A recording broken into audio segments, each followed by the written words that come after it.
Hello, everyone. Welcome to another Unfinished Business seminar. I'm very pleased to be welcoming today one of our researchers from the Cultivate Manuscripts project under the direction of Laura Cleaver, Danielle Magnussen. She got her MA in early modern literature at Rutgers and then got a PhD at the University of Washington in medieval literature and textual studies. She joined the Cultivate project after completing her doctorate. And since then, she's lectured and taught at the School of English at Trinity College Dublin and has served as a research assistant with the Migrant Books Western Manuscripts in the Chester Beatty collection at TCD's Department of History and Architecture. Currently, she is working on this Chester Beatty project, and 2019, she co-authored a chapter with Laura Cleaver on American collectors in the trade in medieval illuminated manuscripts in London, 1919 to 1939. I did not memorize that, by the way. Danielle's research within Cultivate centers on the network of collectors of medieval manuscripts, dealers, and scholars that contributed to the golden age of American book collecting at the turn of the 20th century.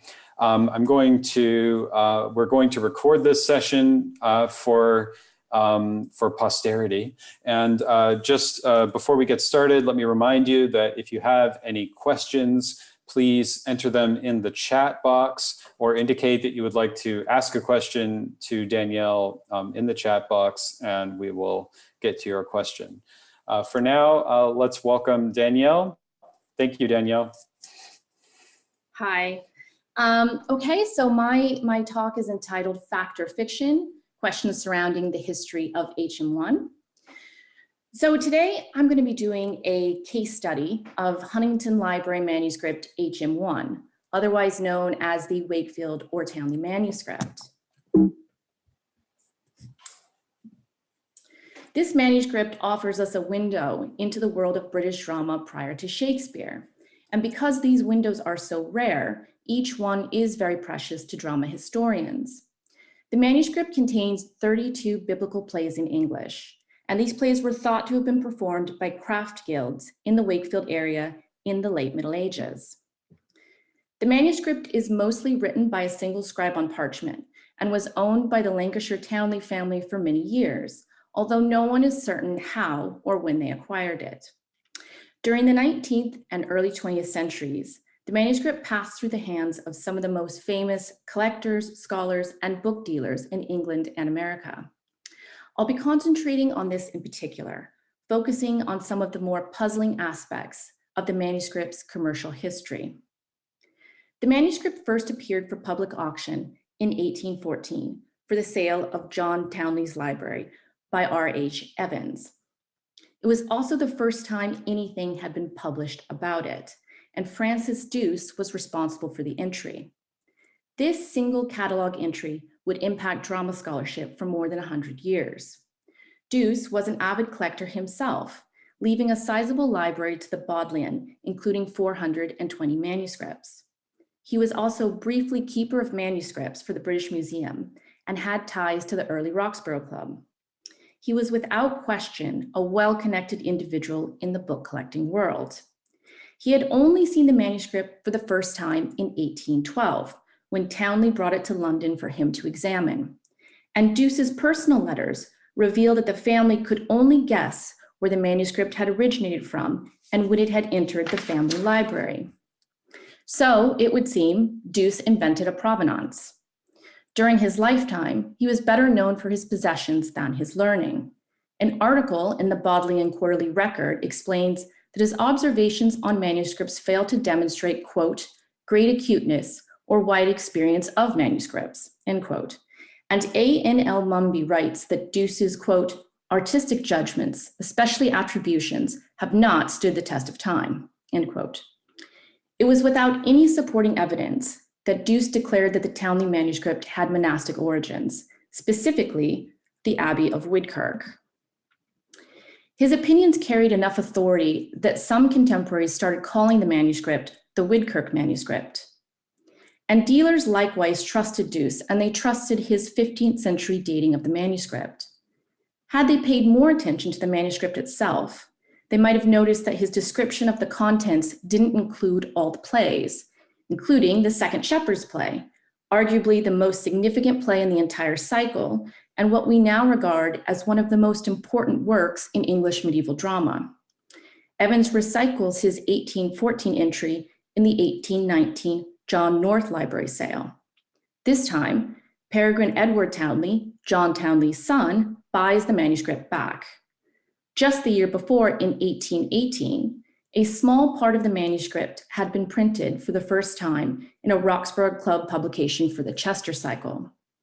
While we don't know why this manuscript was selected by the Townley family to be sold in the first place, it would seem its association with the club suddenly made it appealing once again. But luckily for Townley, this improvement in status did not seem to impact the price. While Townley had sold the book for £147, he bought it back for £94. When it was Townley's turn to furnish the club with a reprint in 1822, as all Roxburgh members were obliged to do, he selected this manuscript. Townley asked Douce to write the introduction, and Douce used this opportunity to adjust the provenance of the manuscript, substituting Whalley Abbey for Widkirk. This seems to have been a helpful correction because, as the 1835 Surtees Society edition of the play explains, there is no place called Widkirk in the neighborhood of Wakefield, and neither there nor in any part of England was there ever an abbey of Widkirk. We still don't know how or when Douce realized he'd referenced an imaginary abbey. Interestingly, some contemporaries chose to overlook Douce's own correction. John Payne Collier was one of them. Collier also plays a significant role in this story. He was a well-respected scholar of early English drama for much of the 19th century. He had, in fact, kept this manuscript in his house for 4 years. Unfortunately, it was later revealed that Collier had a nasty habit of forging early modern documents. Like Douce, he also had ties to the Roxburgh Club, having served as librarian to the 6th Duke of Devonshire, the first president of the club. Both men belonged to the same small, elite social network, and we know they knew each other. The manuscript finally left the Townley family for good in 1883 through a Sotheby's sale. Sotheby's made some adjustments to their catalog entry, changing the date to a much earlier 1388, but they continued to maintain that the manuscript was produced at Widkirk. The entry includes Collier's opinion that the Second Shepherd's Play was the, quote, most singular piece in the whole collection, end quote. It's an interesting addition to the entry, considering that by 1883, Collier's forgeries had been exposed, and he had fallen out of favor in many expert circles. To put this in context, Collier died in 1883, and by 1889, his entry in the Dictionary of National Biography already read, quote, "The taint of suspicion necessarily rests upon all his work. None of his statements or quotations can be trusted without verifying, and no volume or document that has passed through his hands can be too carefully scrutinized. In literary matters, he was apparently devoid of conscience," end quote. This raises the question, why has Sotheby's included in its entry discredited provenance information and a discredited scholar? Weren't they worried about scaring off discerning buyers? And the larger question is, why did so many people get so many details wrong? Despite having spent many years in the library of the Townley family in London and having been reprinted in 2 early 19th century editions by well-respected organizations, some basic features of the manuscript were overlooked consistently. In the most recent paleographical study of the manuscript, Malcolm Parkes pointed out that the hand throughout much of the manuscript was that of a chancery clerk writing during the reign of Queen Mary in the mid-16th century. He believed, and Alexandra Johnston believes as well, that the manuscript is actually a document to be used in an ecclesiastical court, not a performance text with direct monastic ties, and certainly not one from the 14th or 15th century. How did these book collectors and dealers collectively fail to notice what Parkes did? As Johnston writes, quote, "For too long we have been trapped by the seeming elegance of this manuscript and its expensive 1814 binding, and by the passionate desire of earlier scholars to mold the plays it contains to a preconceived idea of what they represent," end quote. Earlier readers must have seen that the scribe consistently tried to use as little parchment as possible relative to other performance texts, and that the parchment itself is not of a high quality, not what you'd expect to see if the manuscript had been commissioned by a wealthy patron. As Johnson explains, like many legal documents in this period, the vellum seems to have been recycled from 15th century sheets from old books that have been heavily erased and already damaged from long use. Another oddity is the appearance of initial capitals at the beginnings of the first and second plays. With their black background, they closely resemble woodcut capitals found in early printed books, and scholars have been able to find examples from continental printed books dating from the 1480s onwards, as well as 16th century English printed books. A casual collector might be forgiven for overlooking similarities between these capitals and early print, but Roxborough members took a particular interest in the subject. The club was founded following the record-breaking 1812 sale of an early print book, and each of their dinner meetings included a deferential toast to the achievements of early European printers. Taken all together, this information points to an interesting disconnect between bibliographical reality and commercial rhetoric. And we see this pattern continue throughout the 19th century. Sotheby's clearly knew what they were doing in 1883 because they were able to sell the manuscript to Bernard Quaritch for £620. Quaritch first includes the manuscript in an 1884 catalog listed for £820. The catalog entry includes much of the same information we've encountered before, including reference to Collier. Once again, the plays are dated to the early 15th century, and ecclesiastical ties are indicated. Now at least more plays are listed in the description. We also have a change in location. The entry attributes the origins to Woodkirk rather than Widkirk. This suggests the author of the entry was familiar with the Surtees Society edition, since it makes the same claim. It is likely that the entry was written by Michael Kearney, who was responsible at the time for descriptions of Chief Rarities and Quaritch catalogs, as well as manuscripts. Kearney was a well-respected and published authority on manuscripts.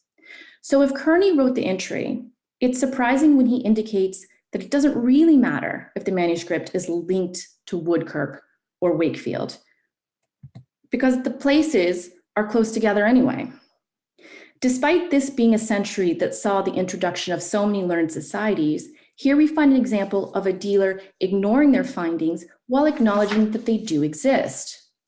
Nonetheless, when this appears in the title of the first play, wouldn't it just be easier to say the manuscript is from Wakefield? Perhaps Martin Stevens was right when he argued in 1976 that the manuscript has, quote, suffered until very recently from the benign neglect of its scholars, few of whom indeed have ever seen or touched it, end quote. But Quaritch was an effective book dealer, and he must have had confidence in his approach because he had the manuscript for a long time and had ample opportunity to adjust his catalog entries. What confuses matters further is that Quaritch also boasted about the accuracy of his catalogs. He began his 1886 catalog, which features our manuscript, with a message to buyers that warned against the reckless blundering of his competitors in their catalogs. He notes that in recent history, buyers, which he refers to as distant purchasers, have been fooled into overspending on manuscripts thanks to inaccurate sales catalogs. He then proceeds to include verbatim the same description of the manuscript as he had offered buyers in 1884. In fact, throughout the century, he would recycle this description, only making adjustments to the date and the price. In 1893, he raises the date to 1450, but keeps the price at $820. In 1898, he raises the date to 1460 and lowers the price to $720. And in 1899, he lowers the date to 1450 and lowers the price to $700. No explanation for any of these changes in date are provided. Quaritch worked hard to sell the manuscript, but he clearly struggled. In 1889, he displayed the manuscript at his house in Piccadilly as part of a selection of 82 rare manuscripts. He listed the price at £820. Shortly after this exhibition, an article came out in the library that praised the event overall, with one exception. The author complains that the Townley manuscript is being sold at an excessive price, placing it beyond the reach of our great public libraries. Bear in mind that in this same exhibition, featured the Golden Gospels of Henry VIII for the price of £2,500. No complaint, however, was made about this figure. One possible explanation is that Quaritch made the mistake of arranging the manuscripts chronologically, and the Townley manuscript fell between two attractive illuminated manuscripts selling for $120 and $40. Our manuscript is not known for its beauty, and it may have suffered in comparison, explaining why the author was not only shocked by the price, but he claims that it was selling for £30 more than it actually was. Social psychologists call this phenomenon the contrast principle, and if used carelessly, it can be to the seller's disadvantage. Could we argue that Quaritch was starting to make mistakes towards the end of his career? His approach to catalog entries certainly mirrors what we see far earlier in the century. Perhaps associations with that privileged network of collectors was no longer the powerful sales motivator it once was. For some reason, the manuscript simply wouldn't sell. Finally, Edward Coates purchased it in 1900 for £700. It sold one final time after that in 1922, when it was acquired by Henry Huntington. The 1922 Sotheby's catalog suggests that commercial rhetoric had changed since 1814, but you can still find traces of Douce's provenance. Otherwise, the entry was longer, more detailed, and included imagery. In place of Collier, we now have Alfred Pollard explaining the significance of the manuscript. As with Douce a century before, Pollard is another interesting choice. In 1897, he wrote an intro for the early English text edition of the manuscript. He begins his intro by confessing that he's not the ideal candidate for writing in the first place because he lacks expertise. However, because the EETS didn't want to delay publication, Pollard writes the introduction while relying heavily on the earlier Surtees Society edition. By the time we get to 1922, Sotheby's has transformed Pollard into an expert on the manuscript. What seems to be evident here is that the significance of the sale catalog entry has grown. It seems that expertise, or at least the appearance of expertise, now sells. And these are two images from the Coates catalog. This catalog entry looks more like an academic article than any we've seen previously. It also appears that personal correspondences are becoming increasingly important commercial texts. We see evidence of this in communications between A.S.W. Rosenbach and Huntington shortly before the sale. The first time Rosenbach mentions the manuscript is in a letter dated the 10th of January, 1922. Buried at the end of the letter is the line, "I am enclosing another clipping referring to a very important manuscript of early mystery plays, probably written between 1460 and 1470. There are 32 of these medieval plays. As soon as I arrive in London, I shall send you a description of the volume containing them." This gives Huntington the impression that while Rosenbach is familiar enough with the manuscript to know that it's important, he won't know more until he sees it in person, almost as if it had recently been discovered in someone's library and Rosenbach needed to verify its authenticity. It would be surprising if this really was the first time Rosenbach had heard about the manuscript. Charles Mills Gailey at the University of California at Berkeley had introduced the term Wakefield Master in an important 1907 study. And in 1910, Felix Schelling had referred to the Wakefield Master as our first great comic dramatist. Schelling was writing this study while Rosenbach was one of his PhD students, and the two were close. The next day, Rosenbach wrote back with more urgency. He sends Huntington the Coates catalog, describing the manuscript as the most important collection of early English mystery plays that has ever been offered for sale. Alongside this is the prediction that the manuscript will bring between 10 and 15,000 pounds. Anyone familiar with high pressure sales strategies might suspect that Rosenbach was uncertain about Huntington's willingness to buy. The 10 to 15,000 pound prediction is likely an invention. No one beyond Huntington himself would likely have paid that kind of money for this. Even an institution such as the British Museum was unlikely to pay that. Most of the early English drama manuscripts we have are either in the British Library or the Bodleian, and both institutions had more than one opportunity to acquire the manuscript and passed. However, Rosenbach's high estimate made any offer Huntington was willing to make sound reasonable to him. Huntington was very familiar with the rare book market, so Rosenbach was taking a bit of a gamble. According to Rosenbach's biographers, only two things mattered to him when it came to the price of a book: what the buyer could pay for it and what he would pay for it. This made Huntington his ideal customer. In 1930, Max Ferron, first director of the Huntington, described Huntington's attitude to pricing, quote, "I don't mean that it was done recklessly, but he was striving for a very definite end, and the prices that he paid were of minor consideration," end quote. Adding to Rosenbach's advantage, books from this period were very much in demand.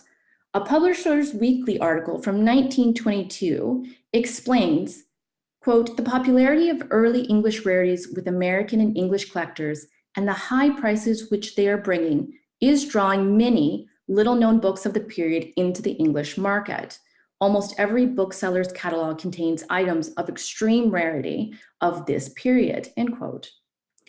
Rosenbach's timing for a record-breaking sale was perfect. Working against him was the fact that the manuscript was so rare, there was nothing to compare it to in terms of value. The robust market would justify a high price, but the actual figure was by no means obvious. Social psychology offers us 4 terms for some of the compliance strategies Rosenbach uses in this letter. By emphasizing the rarity of the item, he trusts that the scarcity principle will motivate the buyer. That was a favorite of his.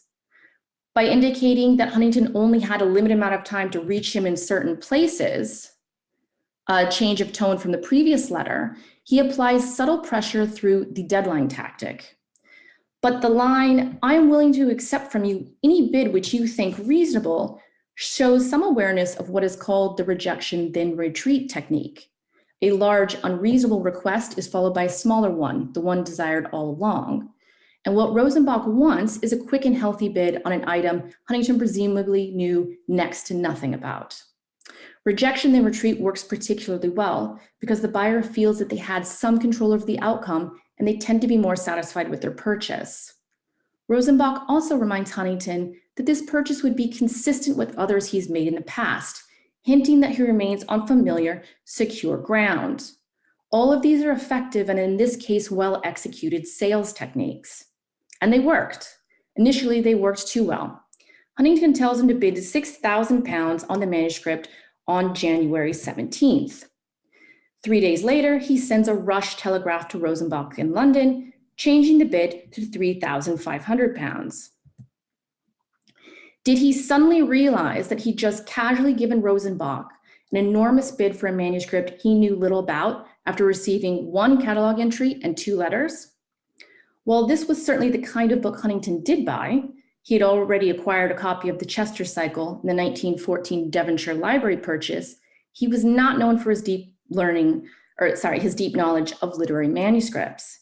In fact, Rosenbach himself told Edward Newton that Huntington lacked, quote, "a profound knowledge of literature or history," end quote.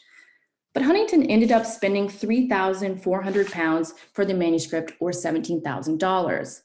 That would be roughly £195,000 today, or $250,000. Ultimately, we don't know why Huntington changed his bid. It remains another one of the puzzling parts of this story. Had the winning bid been £10,000, it would have sold for more than the record-breaking Danielle First Folio, purchased that same year for Henry Folger by Rosenbach for £8,600. At £15,000, it would have been possibly the most expensive manuscript of 1922. Even at £3,400, it remains maybe the most expensive individual English medieval drama manuscript ever purchased. But of course, it was probably never a medieval text to begin with. It is in all likelihood one of the most expensive English mid-16th century ecclesiastical documents ever purchased. In a final twist, of all the reading material Rosenbach could recommend to Huntington to help him fully appreciate his new purchase, he recommends the work of Matthew Peacock. Peacock was headmaster of the Wakefield Grammar School, and he worked with historian J.W. Walker to help fortify the manuscript's Wakefield connection in the early 20th century. Much of the evidence Walker supposedly discovered and used was later revealed to be fake. Thank you.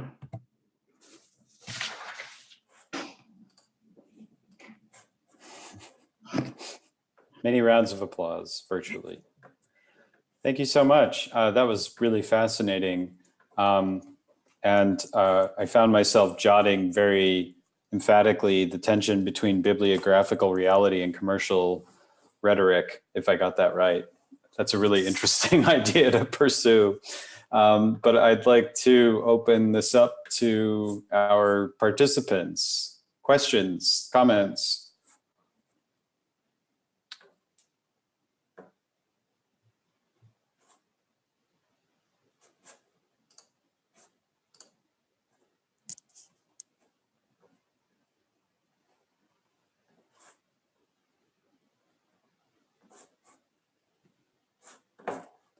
Hello, I'm William Sinclair. Can I ask a question? Yeah, of course.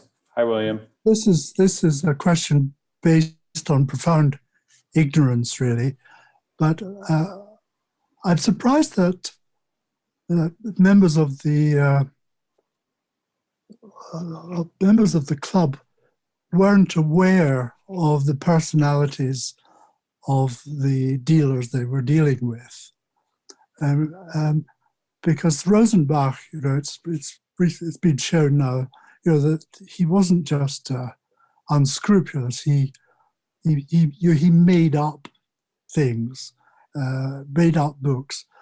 If you read the memoirs of Lord Rothschild, who was a great collector of 18th century works, and he had a romantic idea that you had to get a first edition unbound before it had been bound of the work to get as near as possible to the author, and he was looking for a first edition. I think it was of Tom Jones or something like that. And curiously enough, one suddenly turned up from Rosenbach, and he paid zillions for it, but it's now reckoned to have been pieced together from bits and pieces. And of course, Collier had been busted long before. That was my comment. The other thing I was thinking about the Roxburgh Club, that when it started, it seems to be more interested in first editions of the ancient classics, Editiones Principes, and then they moved into English texts. But even in the mid-19th century, you could buy a first folio of Shakespeare for £1 and so on. They weren't really regarded as rare books, whereas the first printed edition of Juvenal or something would be highly prized.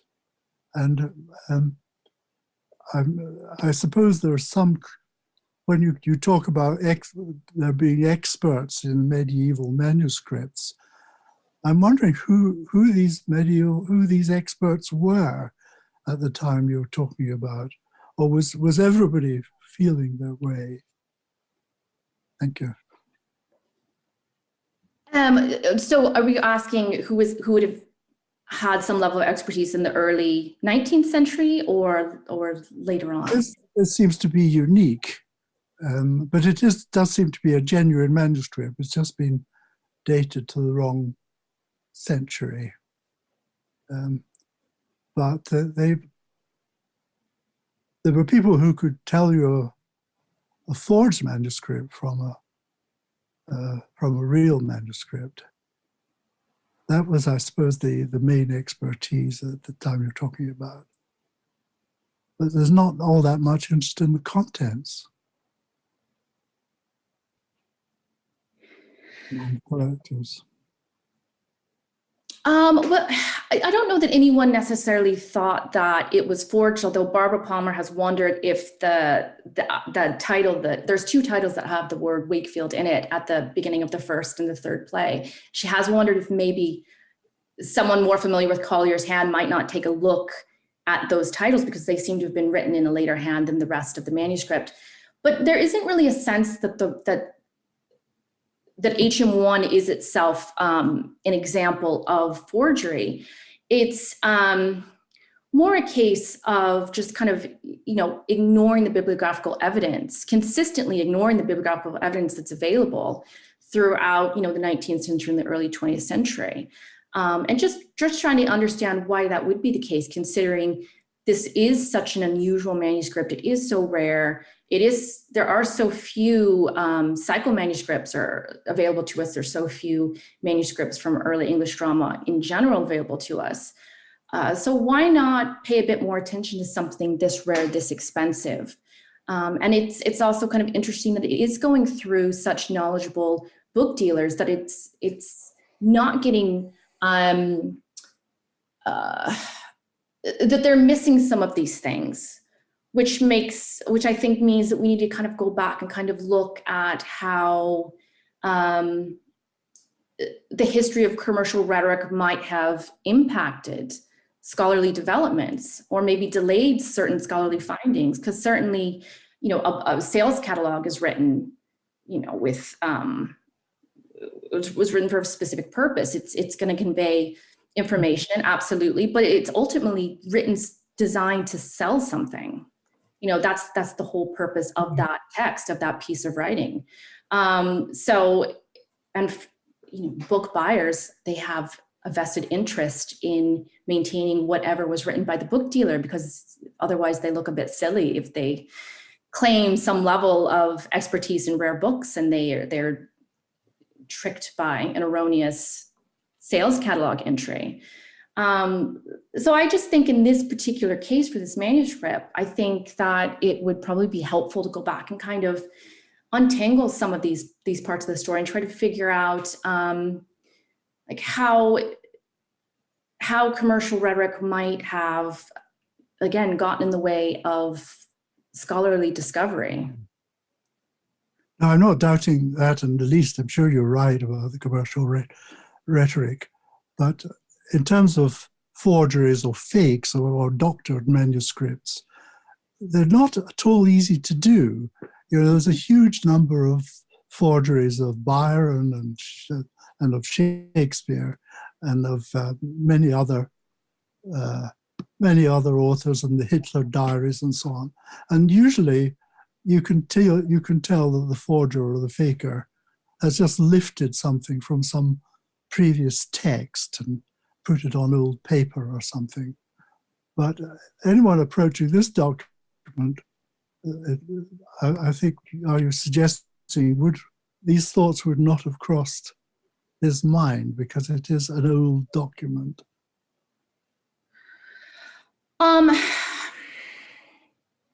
Not sure if I have a good answer for that. It is surprising, especially the that initial that appears on the first page and at the start of the third play. How much that resembles a woodcut. It is surprising to me that these early Roxborough Club members wouldn't have found that somewhat familiar and thought, okay, this doesn't actually look like something we would find from English manuscript, but it certainly looks like something you'd find from early printing, an early continental book, or even a 16th century English printed book. And there's been things written kind of criticizing early Roxborough Club members, criticizing their actual level of expertise and their knowledge, especially those early years. Traditionally they're seen as not being fairly amateurish until they get to the 1830s. And suddenly they become more organized and they become, they're taken a bit more seriously. But Shane Husbands has written a book recently that's argued that we need to go back to those early years. And David Matthews has talked about this a bit as well, that the early Roxborough Club was very, very earliest Club members were responsible for the output of Middle English texts. They were the only real source of scholarly editions of Middle English texts. And so maybe they made more contributions than we give them credit for. And maybe they actually knew a bit more than we gave that early group credit for. And if that's the case, what's gone wrong here? Cool. Anyone else?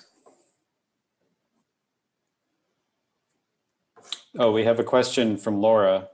What would have been a market price for a rare 16th century book circa 1922, presumably less than 3,400 pounds?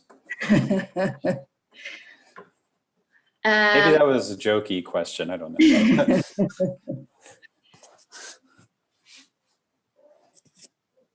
I mean, that's what's hard about things like this. There's just so few things available. Like how can you put a value on something like this when it's one of a kind? You can't compare it to anything else. So most of these kinds of manuscripts were in institutions. Most of them are in the Bodleian, the British Library,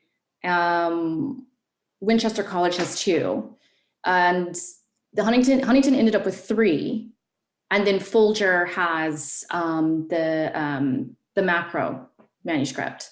So Huntington acquired, this is the only individual manuscript sale. This is the only evidence we have of what something like this might be worth in the American market, on the English market, to an American buyer in 1922, because the other 2 manuscripts he bought were part of the Devonshire Kemble Library sale in 1914. He bought that whole thing for $750,000. So how much are then the individual items worth? It's kind of impossible to say. You'd just be guessing. And then Folger got the Macro manuscript in 1936, but the market was completely different. It wasn't half as, I guess you could say, healthy as it was in the 1920s for American buyers. And he got that for around 1,100 pounds. Although that book really was 15th century, actually was far more rare and represents almost an entire dramatic genre. Almost every example of an English morality play that we have is in that one purchase. So, based on that, I mean, I guess you could say the Wakefield manuscript, the Townley manuscript, was overpriced, but it's hard to say anything really about the valuation of it, and with any degree of comfort, because it really does seem like an instance where Rosenbach had a price and he just wanted to see if Huntington was willing to pay for it. It seems like a clear demonstration of Rosenbach's whole strategy to selling. What can someone afford to pay, and will they actually pay it? And how much relevance does it have to an actual material object? I don't know. Is there something to be said too for the state of the economy at this time too? The massive rebound and the boom and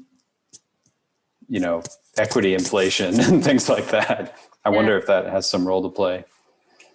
Yeah, I mean, people were spending a lot of money on books, and they were absolutely spending a lot of money on these kinds of books. Anything, this 1921, Rosenbach acknowledged that he was living in the golden revival of Elizabethan book collecting. Right. He knew that this was a remarkable time to be a book dealer and to specialize in these kinds of books. And his PhD was in early modern literature. So he absolutely was the person to buy these things from. He would have had a pretty good idea of what he was looking at. And if he didn't, he would have had a pretty good idea of who to contact and where to go. If I can come in again, I mean, that is the time when a large number of old master pictures are also sold. And they're sold by some very iffy dealers as well, like Devine, who had no qualms about saying something was a Leonardo when it had been a doctored second-rater. So you seem to be puzzled that dealers are interested in selling. I mean, that's what they do. Could you say something about I mean, assuming that it is genuine of a later period, it's still rather puzzling, isn't it? That why would anybody want to make such a list of these medieval plays? Well, and in response to the first thing you said, it just seems like a bit of a risk. Selling something that relaying inaccurate information to someone like Huntington, it was a risky thing to do because he considered himself a well-informed buyer. Folger absolutely considered himself a well-informed buyer. So even if you were able to pull it off a few times, selling them something with an invented provenance or an embellished provenance, you could only do it so many times before those kinds of buyers would say, I'm not going to buy from you anymore. And they both men bought enormously through Rosenbach, and he made a lot of money off them. So it wasn't really in his interest to swindle buyers like that. So it is an interesting thing for him to do. As for why this was produced, well, following the Reformation, especially in the north of England, there was a bit of confusion as to how to deal with some of the Catholic plays that continued to be produced long after the Reformation there.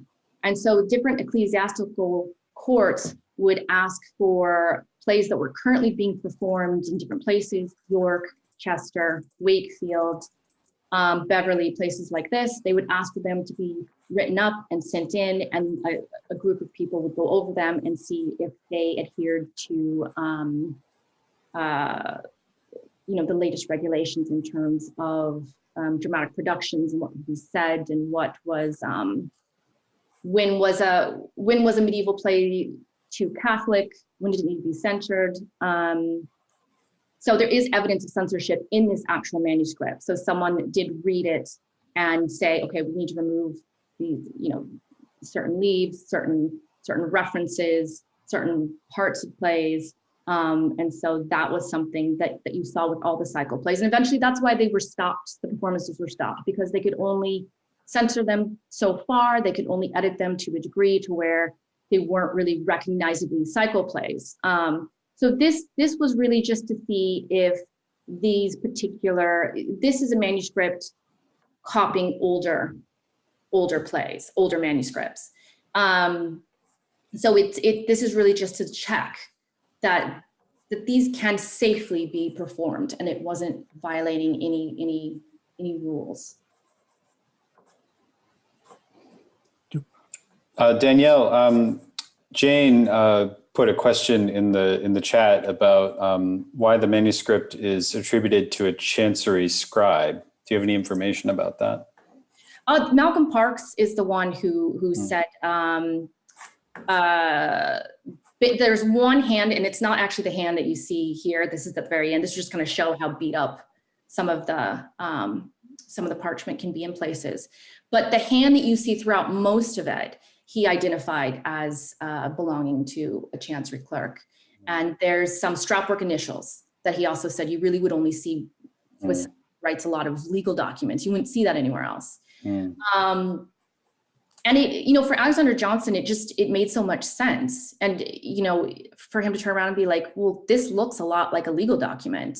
Is this really a play? Like, why does it look so much like a legal document? And for her, that answered so many questions because scholars have spent so much time trying to figure out the dating of this play, how we can figure out aspects of performance based on what's actually written here. Why is it written this weird way? Why are there stage directions missing from so many of the plays?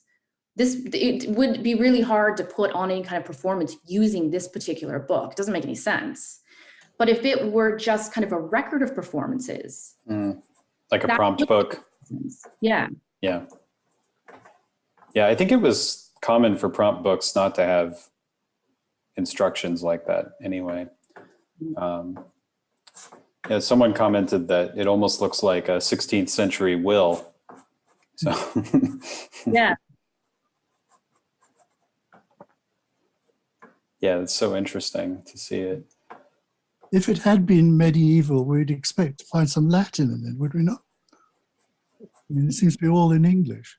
For a play like this, it would have been primarily in English. It would have been for the general masses. The whole town would have gathered and watched this. This would have been a didactic form of drama that was supposed to teach you the biblical story. So they would have been very minimal use of Latin. Sometimes the devils will use Latin, but usually it's incorrect.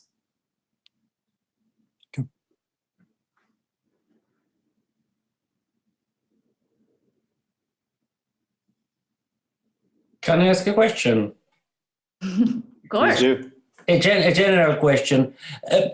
You sort of imply, or I misunderstood, that in this type of, basically in the English, in Anglo-Saxon book dealing business, that scholarly opinions become more integrated into the catalogs after the Second World War, or did I get that wrong, or something that is a progression?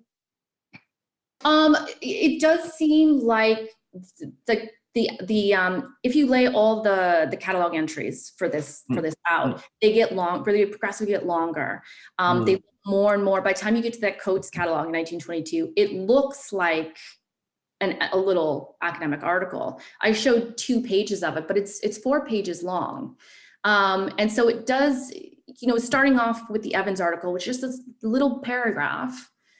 Towards the end, it seems like, okay, this text is becoming more important. It seems like within the sales process, more emphasis being put on these sales catalogs. So they seem to be putting a lot more effort into them. They read quite differently. Suddenly they're quoting supposed scholars, although in this case, they're quoting people who have admitted, I'm not an expert in this area. I'm just doing it because we couldn't find someone in time who is actually an expert in this area. So it seems to it seems that the sales side of things has changed dramatically, and suddenly the sales catalog it has a new role. I would say it looks like it has a new role in that process than it did in the early 19th century. But that's sort of the general trend with Italian dealers. That I think, for example, if you go from Morsky to Hoepli in the late 1920s, 1930s, then you see a big evolution towards a more scholarly type of description. And the other thing I must say that always surprised me when I see English manuscripts is that they were still using sort of 14th century script in the 16th century. coming from Italia, they're quite out of fashion. Yeah, and this is one of the later hands in the manuscript, this page. Or this. Really, so it's still using sort of what is called chancery sort of script with a bit of Gothic, yeah. Yeah, this part was it's believed this was added in. This is the very final page, or final part of the whole manuscript. So, does it have a lot of doodles?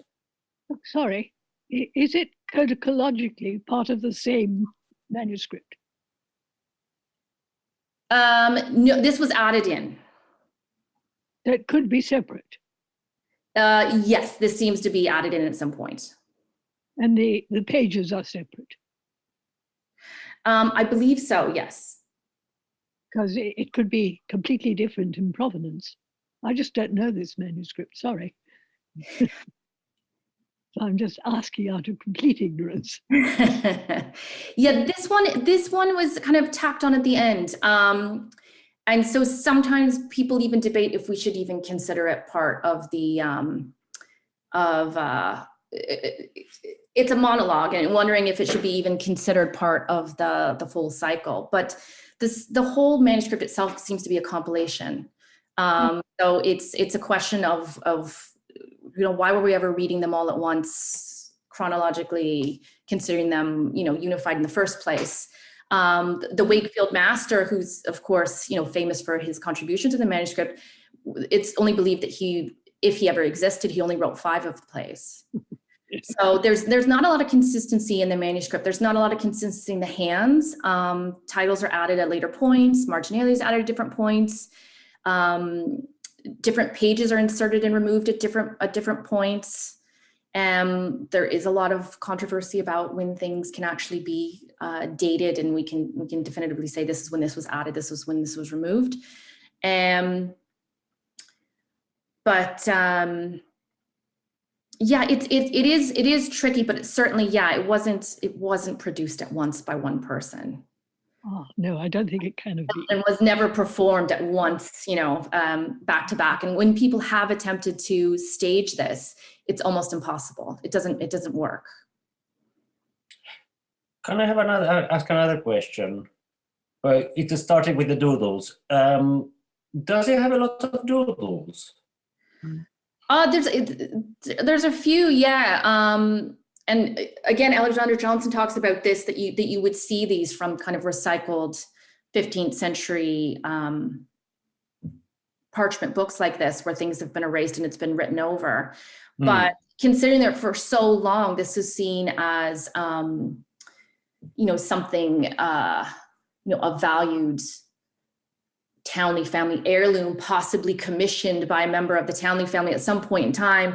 This is obviously not what this would look like. This, you know, you can see how battered and worn. Could I, now it's my second question. Could it have been used for teaching? Probably not. This is not the type of drama that you would see that would be associated with a university setting. It tended to be classical drama. This is something that, this was civic drama. This was something that was just put on by local townspeople for the benefit of local townspeople. It's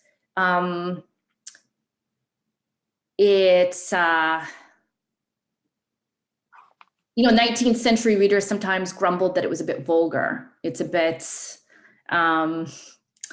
it's not the most learned play or set of plays that you could ever read. So I don't think it'd be the first choice to use in a school setting. Thank you.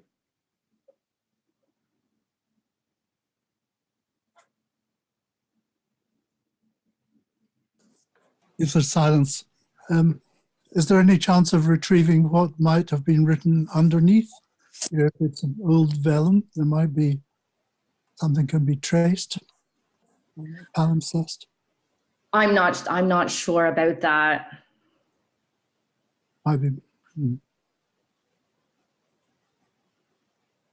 Certainly at right now, what is written on the text is more from a literary and historical point of view. The actual plays themselves, I would argue, are going to be more valuable than anything you'd find. I don't know if I can say that, but I feel like it'd be hard to find something that matches the literary significance of this, even if you were able to detect what the writing underneath, unless it was especially remarkable, especially significant.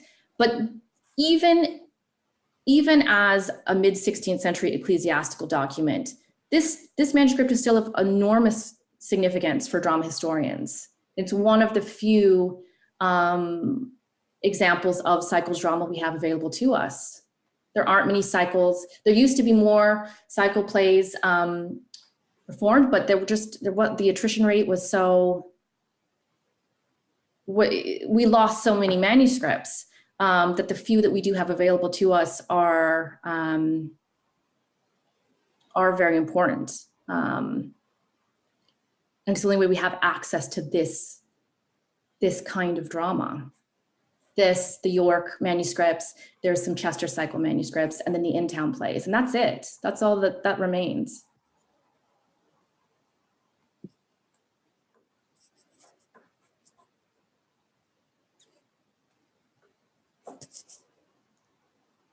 Any other comments, questions?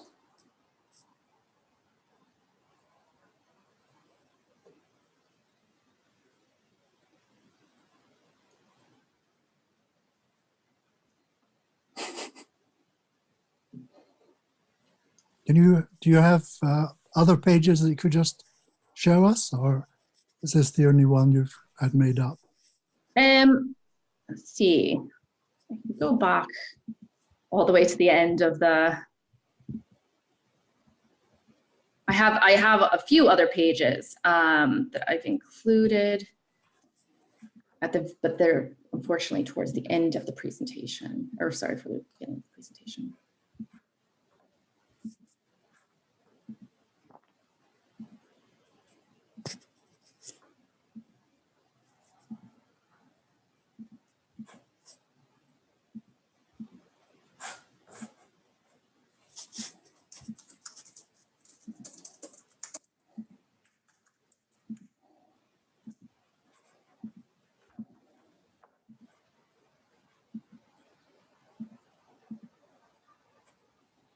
So that is the first play.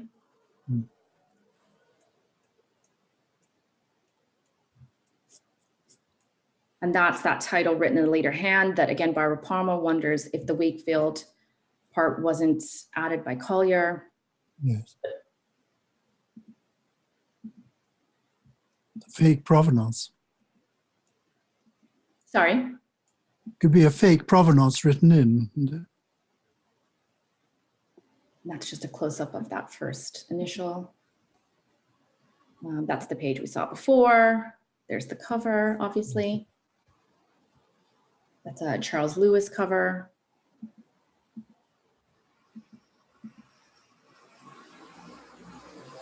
And so that's,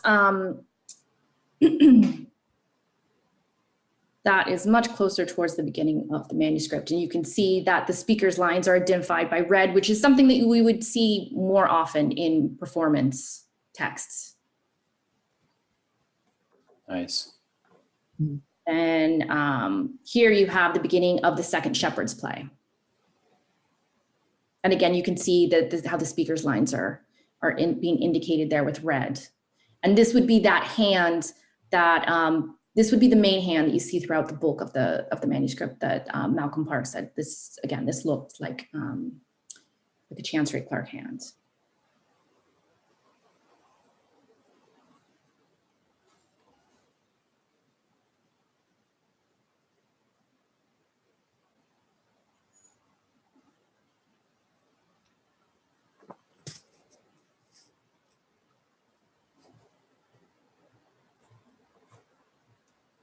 It's terrific images. Thank you. I think we need to wrap this up. Thank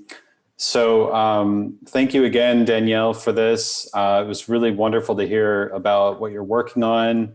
And again, great to see these images and good discussion. So thanks everyone for joining us. Stay tuned for our final Unfinished Business seminar, which will feature Catherine Hindley, and that will be on the 2nd of December. Ellie will send out an invite for that in due course. Let's again thank Danielle. Cheers. Thank you very much. Hopefully we'll see you in London at some point. Yes. We'll see each other in London at some point. Take care, everyone.